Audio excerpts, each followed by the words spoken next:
for once we get into game 2 and hopefully a game 3. But let's start getting into the very first match here of round 2 at the Atlanta Pokemon Regional Championships. Chris on Patrick Connors. It's going to be Raging Bolt and Ogerpon for PatCon. Christopher Hahn, that's at a very aggressive lead here with the Qianpao and Urshifu. That's a lot of offense output, but you got to watch out for that Raging Bolt. Yeah, lots of attackers on both sides from Patrick. Maybe the anti-Kyogre lead. Both Ogerpon and Raging Bolt would have been threatening a lot of damage into Kyogre and moving before it could attack. But no Kyogre to be seen on the other side. It's just the Qianpao and the Urshifu. So Kyogre safely in the back against these two. And now we're in that position where Raging Bolt is really threatened by the Qianpao, which makes it difficult to use the Raging Bolt to suppress Urshifu. Often, Raging Bolt's role in a metagame is to suppress Urshifu, try to keep it down with Thunderclap, but it's very risky to do that with the Qianpao on the other side. Yeah, there's always the option to Terastallization to get you out of that one, as the Cornerstone Ogerpon is completely just switching out to bring Urshifu for Patrick into the field, as Terastallization spent right away into this match. When you are eyeing up this Icicle Crash possibility on the opposing end, you're still going to take a chunk of damage, but this is going to be significantly less now that you're into the Terra, oh my god, every time. Different Terastallization. This is going to allow you to freely pressure the Urshifu. Thunderclap, instant one-hit KO. Icicle Crash in retaliation, it is going to connect into it, and it's going to deal half damage, but you're not trading KO for KO, and that's a big KO to start off. Yeah, big KO to get the Urshifu off the field. So using the Terastallization and critically using the Terastallization to take away a water resist and still allow a bunch of damage, that means that Raging Bolt really isn't a backstop against Kyogre anymore. If you can use Amoonguss to support and redirect, Kyogre suddenly looks like it has so much offensive potential. And starting off this turn, you are eyeing up an Urshifu and potential priority on the other end. A Rage Powder only makes sense. So Thunderclap, absolutely nothing that's going to be happening here. U-turn instead for the Urshifu, so that's just going to be a good for a little bit of damage. It means that going for this instead of the Surging Strikes, you're not taking 3 ticks of that Rocky Helmet damage, and an opportunity to be pivoting back out into something else. This could be back into the Cornerstone Ogerpon, or an opportunity to see the final Pokemon when we are looking at having a Restricted. No surprise that the Restricted is going to be brought into this match. Will be one more opportunity for an attack, though, here from the Qianpao, and that's a Sacred Sword just to start softening up the Calyrex a little. Softens up the Calyrex a little bit, was probably looking to soften up the Urshifu a little bit, make sure there's even less barriers between Kyogre and winning this game. Patrick really looking to take advantage of a Spore there. If Amoonguss had tried to Spore, it probably would have been U-turn and Thunderclap into Qianpao for a KO, but Christopher smartly just gets the Rage Powder, redirects those away, and gives a pretty neutral turn, as neither player gets exactly what they want, with the Sacred Sword just landing into Calyrex after the U-turn out. When we talked before the match, you pointed out the Qianpao with the Stellar Terastallization and the amount of damage that can do. And now that Terastallization has already been spent on Patrick's side, having it use it for that first turn, we'll be able to see this Qianpao go for all-out offense. You know that there's going to be a big attacking move on the other end of this, and make sure Patrick is shut down as much as possible. But Calyrex going for the Protect is a way to get through that if the Qianpao does try to attack there. So sure enough, Sucker Punch, absolutely nothing. You'll still get the option next turn, but Volt Switch, that's a lot of damage. And now you have an opportunity to bring in something faster. Sure, you have the redirection for the next turn, but you hate to see that for the Qianpao. Qianpao ends up accomplishing nothing. Amoonguss also accomplishing nothing with the Spore landing into Ogerpon. It's a really strong way that Patrick is using these pivoting moves. In both opportunities, he's been able to see whether the Amoonguss Rage Powders or Spores, and then you can make the decision of what to bring in based on whether you think Spore is still coming. So in the previous turn, Rage Powder had already been shown, so it was safe to bring Calyrex in after that U-turn.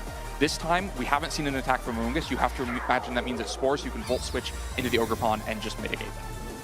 This time, though, it's going to be the little mushroom that protects early on in the turn, as it's going to be Patrick's Ogerpon to have that redirecting move. Make sure that if there was a Sucker Punch, there would be nothing happening there. Icicle Crash instead, though, switching it up. Make sure you're doing the most into the Ogerpon. Sturdy means that it will survive through the hit for this turn, but you do have to be taking damage now in return if you're a Christopher. We saw how much the Qianpao had already taken. Of course, the Amoonguss is nothing, but the Qianpao will go down. This puts Christopher in a very difficult spot. Down 2 KOs already, Patrick still has the full 4, and now Kyogre forced onto the field. up against the Ogerpon. Sturdy really critical here to keep it on the field. You can't redirect away an Ogerpon attack. Kyogre looking pretty vulnerable here. It's also not like you can protect the Kyogre and try to get that last 1 HP with Amoonguss, because you'll get punished so hard by Calyrex. It's a pretty strong pen with just not enough damage coming through. And right away, we'll get to see the Ivica duel into a critical hit as well. It's not enough for the KO, but enough to bring it right down to just a sliver of health. Sure, Ogerpon was on 1, so you will be able to claim 1 KO. But Calyrex, Ice Rider, of course, the survival, you just have to Glacial Lance at this point, and that's going to be a double KO. And starting off the set, Patrick Connors to be up 1-0. Played a really smart game, I think, to find opportunistic KOs, getting rid of the Chien Pao and getting rid of the Urshifu very quickly with an aggressive Thunderclap, and then giving Christopher very few options after that. It felt like Christopher never quite had the position that he wanted. There was a point in the middle of the game where it looked like, okay, if he can navigate to Kyogre next to Amoonguss, there's a lot of threat here. But by the time that happened, he was down to 2 Pokemon and then had the Ogerpon on the other side again, which was the worst case scenario for that Kyogre plus Amoonguss pairing. I think in the next game, he's going to have to do more to kind of proactively position into that instead of just fighting with the Chien Pao until it goes down, like from this Glacial Lance. And something that you had talked about that was going to be so key within this match was the positioning. And throughout that, we really got to see that well played by Patrick. When you are eyeing up the Amoonguss, you called out, yeah, if it's the Rage Powder, like depending on what you want to be swapping in with the things like the U-turn, you can really start to manipulate the match. And Christopher lost quite a bit of momentum in that. From the first turn, you were already a bit of an uphill battle with the fact that you couldn't KO the Raging Bolt with that Terrestrialization, and it was able to take down your Urshifu, and you couldn't climb back from there. So I doubt that we see the same lead from Christopher, or it'd have to be drastically change. But where could he kind of switch it up here in this game too, if you expect something like the Raging Bolt led from Patrick again? It's difficult because a first answer to never being able to find the right position with Kyogre is just to lead the Kyogre. That way it's there, you don't have to figure out how to put it on the field. Because you look at through that game, like even after the KO on Urshifu, I'm sure Christopher would have loved to bring out the Kyogre in that slot, but it would have just been threatened on the other side. He needed to get Amoonguss onto the field first. And if you just lead it though, you may be up against the Ogerpon and the Raging Bolt in the last game, now the Ogerpon and the Landorus, which is quite bad for Kyogre. So once again, Christopher just leads these 2 attackers and leaves Kyogre most likely in the back. Okay, we'll switch it up a little bit for Patrick, but Christopher not switching it up. But when we are eyeing up like this Landorus, this is not something that likes either of these Pokemon, and you can threaten the Ogerpon as well. So when you're not facing down against the Raging Bolt, you definitely don't have to worry about the Thunderclap just completely eliminating your own Urshifu on this turn 1.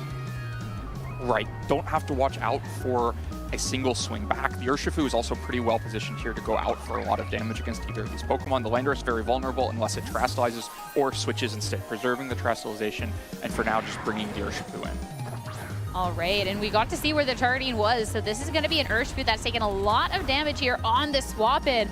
Close combat is so close to picking up the KO. No Focus Sash, that's just a natural live on the 1, and the Icicle Crash is going to miss. You only had to do 1 HP of damage, but you're going to do nothing. And we talked about an Urshifu that's not pressured by a Raging Bolt.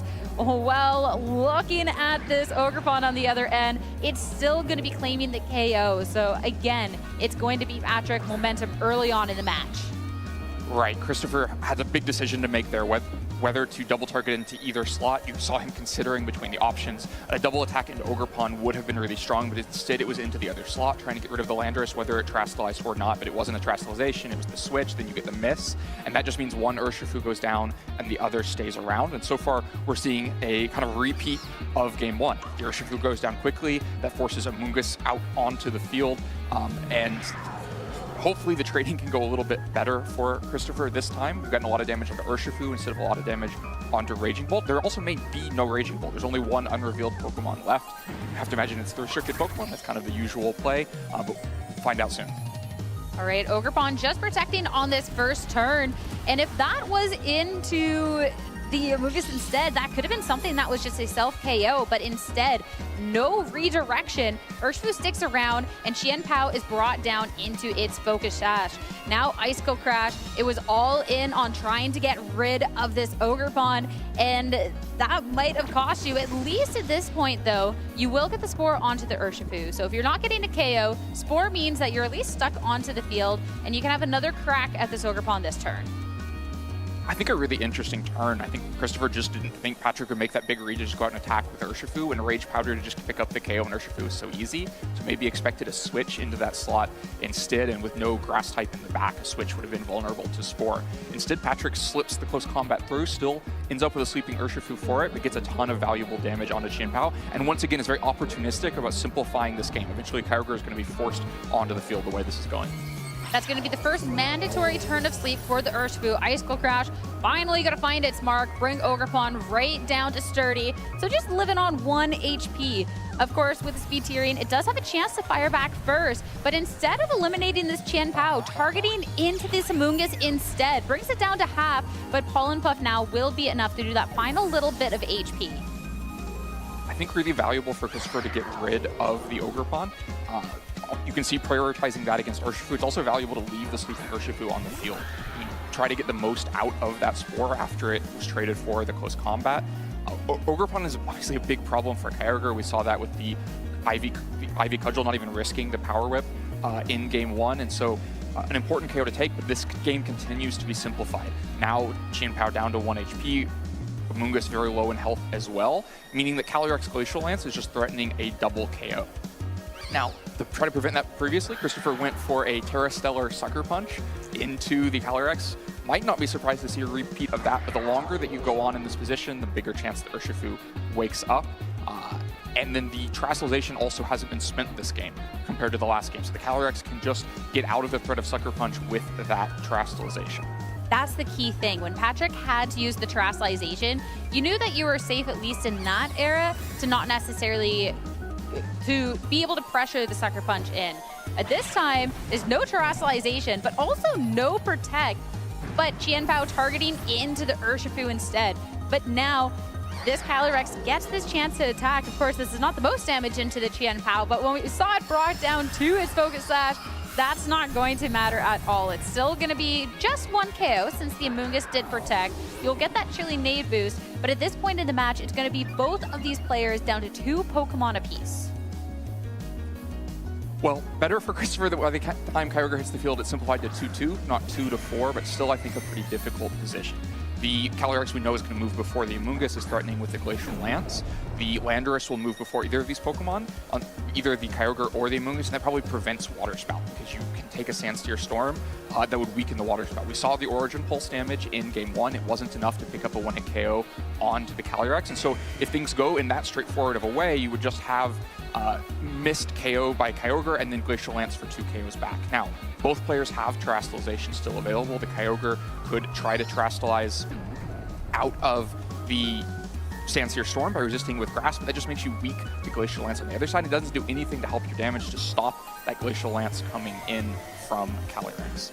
And you've taken so much damage with the Amoonguss too that you couldn't even go for something that, I mean, this Kyogre has Protect. It could have been cute to Protect and try and Spore and slow something down, but at this point, the Amoonguss has just taken so much damage that you wouldn't make it through the turn. Talking about the Terastallization not being spent for either, and that's going to be coming up clutch here for Patrick as that Landorus into the Terra Water. This is going to be purely defensive. Make sure that you're not taking much Water-type damage at all. And Sandsteer Storm, of course, that's 100% accurate here in the rain. So Amoonguss goes down. Now it's just going to be Kyogre against the world. Origin Pulse is going to double connect, but not nearly the damage that you need in this match. Glacial Lance, it is going to be single target damage, so that is going to be enough. And it's going to be Patrick Connors 2-0 to win the set. Ultimately just had the right positions behind him all the time. Never gave up Christopher those really aggressive positions that Christopher would have wanted, and was just ready at every turn. Both games played out very similarly with opportunistic early KOs, and then Kyogre just kind of stuck not quite having enough damage. Yeah, it was definitely a tough one. when you have this rain versus rain, but those little bit of different options on Patrick's team, I mean, you always have to respect then the Raging Bolt. There's so much respect that has to be given over, and that kind of hinders your own gameplay a little. And then just played so well. I mean, there's even like that first turn where it was a close combat into the Urshifu. It survives on like 1 or 2. It was unfortunate that then, you know, the Icicle Crash misses, but you also have to count for the Landorus. You can't count on the moves missing, right?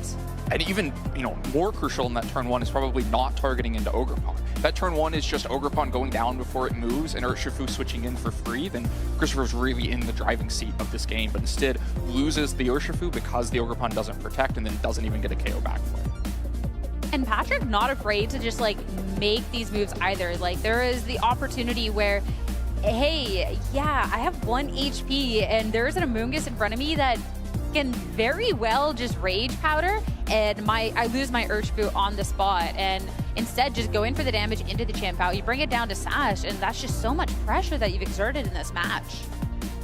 Really valuable to get the Chien-Pao down to Sash as well, because that's what like Glacial Lance just pick up that KO. Otherwise, you know, Chien-Pao takes a chunk from Glacial Lance, but not going to be threatened by a KO. And if it can get any damage onto the Calyrex on the other